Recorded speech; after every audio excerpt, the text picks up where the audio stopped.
दोस्तों, आज की इस वीडियो में मैं आपको कावेरी प्रवाह मार्ग के बारे में बताऊंगा।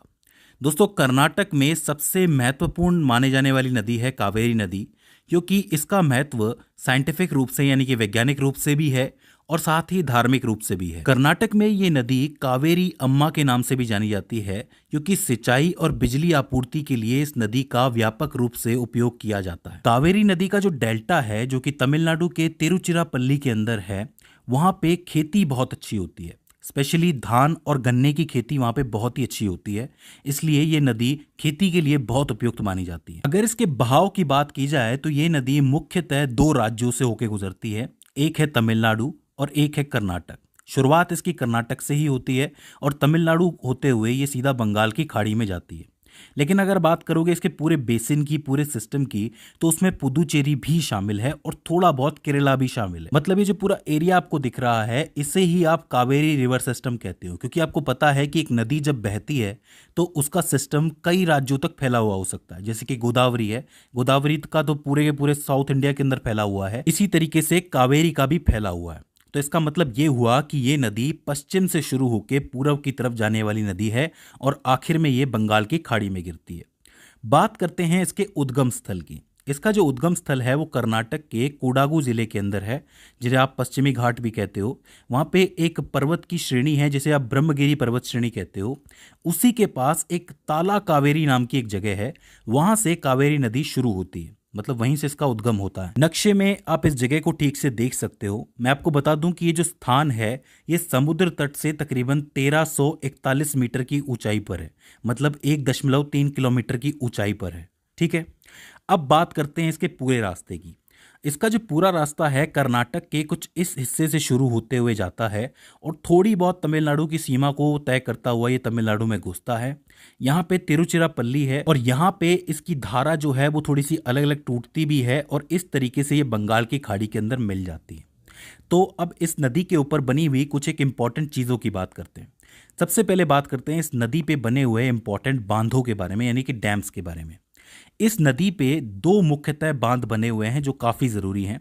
पहला है कृष्णा सागर डैम, जो कि मैसूर के पास बना हुआ है। मैसूर आपको पता है कर्नाटक के अंदर है, तो इस शहर को आप कह सकते हो कि मैसूर जो है वो कावेरी नदी के किनारे बसा हुआ है और इसी के पास एक बांध बना हुआ है, कृष्णा सागर बांध। वहीं अगर आप तमिलनाडु में जाते हो तो तमिलनाडु में एक जिला है सलेम जिला, और उस सलेम जिले के ऊपर ही एक और बांध बना हुआ है जिसका नाम है मैतूर बांध। जैसा कि मैंने आपको बताया था कि इस नदी से सिंचाई और बिजली की आपूर्ति पूरी की जाती है, तो ये बांध इसके अंदर बहुत इंपॉर्टेंट रोल निभाते हैं।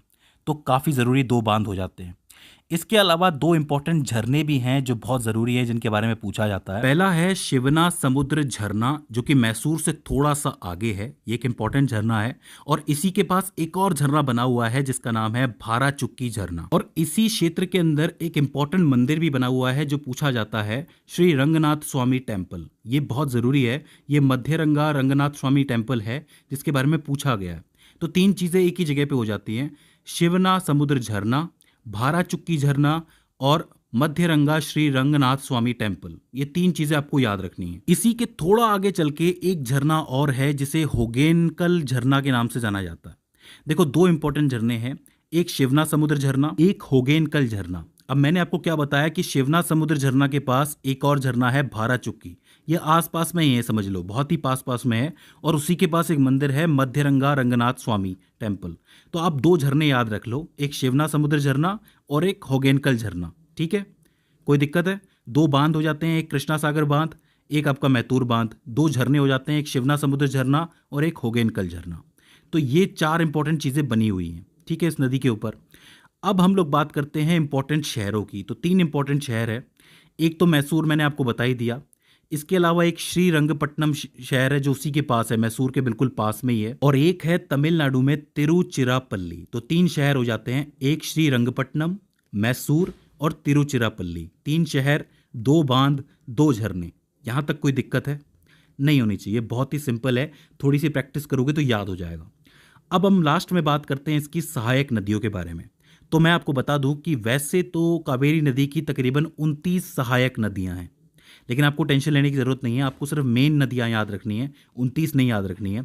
कुछ हैं जो आपकी इधर से आती हैं लेफ्ट से, और कुछ हैं जो राइट से आती हैं। सबसे पहले ये नीचे की तरफ वाली नदियों की बात करते हैं, तो नीचे की तरफ से आती है सबसे इंपॉर्टेंट नदियों में से एक लक्ष्मण तीर्था या फिर लक्ष्मण तीर्थ नदी, जो कि 180 किलोमीटर लंबी नदी है, जो कि यहाँ पे कृष्णा सागर बांध के पास आके मिलती है। ठीक है। एक नदी उसी के नीचे से आती है जिसको आप कबानी नदी कहते हो, ये भी कृष्णा सागर बांध के पास ही, मतलब थोड़ा सा दूर मिलती है, तो कबानी नदी। उसके नीचे आती है स्वर्णावती नदी, जो कि नीचे से ही निकलती है। उसके नीचे से आती है नोयल नदी। इसके नीचे आती है अमरावती नदी, और अमरावती नदी में एक नदी और मिलती है जिसका नाम है नगंती। तो एक चीज़ समझो, लक्ष्मण तीर्था, कबानी, स्वर्णावती, नोयल, अमरावती, और अमरावती में मिलती है नगंती। कितनी नदियां हो गई? लक्ष्मण तीर्था 1, कबानी 2, स्वर्णावती 3, नोयल 4, अमरावती 5। इसमें भी जो अमरावती है वो कावेरी नदी की सबसे लंबी सहायक नदी है। इस चीज़ को आपको याद रखना है। तो नीचे से आने वाली 5 इंपॉर्टेंट नदियां हैं। इसी तरीके से ऊपर से भी कुछ एक नदियां आती हैं, जैसे कि हरंगी नदी। हरंगी नदी बिल्कुल पास में आती है, ज़्यादा लोग आपको उसके बारे में बताते ही नहीं है, लेकिन हरंगी बहुत इंपॉर्टेंट नदी है, जो कि ताला कावेरी से थोड़ा दूर ही जाके मिलती है। ठीक है। इसके आगे आती है हेमावती, जो कि हमेशा की तरह कृष्णा सागर बांध के अंदर आके मिलती है, मतलब उसी के पास आके मिलती है। ठीक है। इसके बाद थोड़ा आप आगे जाओगे, सीमा के पास जाओगे कर्नाटक और तमिलनाडु की, तो वहाँ पे एक शिमशा नदी आती है। शिमशा नदी के थोड़ा आगे एक नदी आती है जो कि है अर्कावती, और अर्कावती के आगे आती है चोवराई। अब ये जो चोवराई नदी है, यहीं पे कर्नाटक खत्म होता है, मतलब कर्नाटक के अंदर आने वाली ये आखिरी नदी है जो कि ऊपर की तरफ से आती है। तो ऊपर से कौन कौन सी नदियाँ हो गई? हरंगी, हेमावती, हेमावती के बाद शिमशा, शिमशा के बाद अर्कावती, और अर्कावती के बाद चौवराई। अब यहाँ पे एक चीज़ मैंने आपको नहीं बताई कि जो हेमावती नदी है, इसके अंदर एक नदी और मिलती है जो कि यगच के नाम से जानी जाती है, जो कि इस तरीके से आके मिल जाती है। ठीक है। तो मतलब सहायक नदी की भी एक सहायक नदी, तो इसको भी आपको याद रखना है। अब यहाँ पे कर्नाटक खत्म हो जाता है। अब इसके बाद दो एक नदियाँ और आती हैं जो ऊपर से आती है। एक आती है आपकी तिरुनन्नी मुत, ये एक इंपॉर्टेंट नाम है, थोड़ा सा टेढ़ा है, तिरुनन्नी, जो कि यहाँ कहीं आकर के मिलती है। और एक नदी आती है आपकी कोलिडम, जो कि तिरुचिरापल्ली के बाद आके कहीं मिलती है। तो ऊपर से आने वाली नदियों की संख्या थोड़ी सी ज़्यादा है, आप देखोगे। हरंगी है, हेमावती हो गई, यगच्छा हो गई, इसके अलावा शिमशा हो गई, अर्कावती हो गई, चौवराई हो गई, तिरुनन्नी मुत्तल हो गई, और कोलिडम हो गई। तो ये चीज़ आपको याद रखनी है। नीचे की 5 है, लक्ष्मण तीर्था, काबानी, स्वर्णावती, अमरावती। ठीक है। इसके अलावा नोयल, ये 5 है। ऊपर की थोड़ी सी ज़्यादा है, हरंगी है, हेमावती है, यगच्छा है, शिमशा है, अर्कावती है। लेकिन मैं आपको एक चीज़ बताऊं कि अगर आप बार बार इसकी प्रैक्टिस करोगे तो आपको याद हो जाएंगी। ठीक है। याद रखने वाली बात क्या है कि सबसे लंबी जो सहायक नदी है वो कौन सी है? अमरावती है। इंपॉर्टेंट बांध 2 बने हुए हैं, कृष्णा सागर और मैतूर बांध। 2 इंपॉर्टेंट झरने हैं, शिवना समुद्र झरना और होगेनकल झरना। ठीक है। इसके अलावा एक टेम्पल भी है जो मैंने बता दिया आपको, रंगनाथ स्वामी टेम्पल है, तो इसे भी आप याद रखना। तो 3 इंपॉर्टेंट शहर है, मैसूर, श्रीरंगपट्टनम और तिरुचिरापल्ली। ठीक। और आखिर में जाकर के ये कहाँ मिलती है? बंगाल की खाड़ी में मिलती है। तो इस तरीके से आपकी कावेरी नदी आगे बढ़ती है। मुझे उम्मीद है कि आपको कावेरी नदी समझ में आई होगी। अगर इसके बाद भी इसके अंदर आपको कोई कन्फ्यूज़न रहता है, कोई दिक्कत रहती है, तो आप हमें कमेंट सेक्शन के अंदर बता सकते हैं। तो दोस्तों, आज की इस वीडियो के अंदर बस इतना ही। See you in the next one.